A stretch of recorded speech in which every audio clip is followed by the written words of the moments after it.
When we talk about cosmetic gum procedures, there's really a couple different categories to discuss. Maybe a patient has recession of their gum tissue. You might remember this, where patients would have very long-looking teeth, and generally you would say, oh, I got the recession of my gum because I was brushing too hard. Generally that means that your bite has got some changes to it, and you're causing the recession because some of the root is actually coming off. Or let's say that a patient smiles, and when they smile, their teeth are very short and squatty, and you show lots of gum tissue. And they don't want to have that kind of look. They want to have their teeth a little longer so it matches their facial length and profile a little bit better. That's called an aesthetic crown lengthening. Also, in addition to that procedure, for patients that really have a high lip line, so when they smile you see very little teeth and a lot of the gum tissue. Sometimes we have to make some changes to the lip where we just move the lip down a little bit, all done from underneath, and it really makes a huge difference to their smile.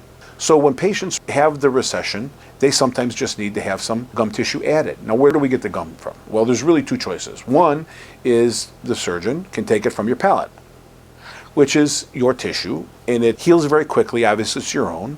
But one of the problems is now we're going to your palate to take the tissue, which has nothing wrong with it, and we're creating a defect. And generally, the worst part of that procedure is the palate, not where we're actually adding the gum to the outside where the recession is.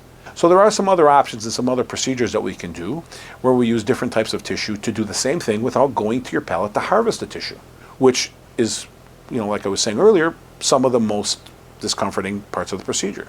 So we can do very beautiful things for patients that have had recession by covering the gum back up over the tooth where it should be, and you can see some beautiful results of how we had recession and we corrected it. The aesthetic crown lengthening, having very short teeth with a lot of high gum tissue, well, the same sort of thing here. Generally, this is caused because you lost your baby teeth, then you got your adult teeth. Sometimes the adult tooth doesn't come all the way through the gum. Technically, we call this altered passive eruption. We do what nature didn't do. We just trim some of the gum tissue to expose some of your clinical crown. By doing that, sometimes patients get an immediate result of a better smile because the profile of the length of their teeth fits their face a little bit better.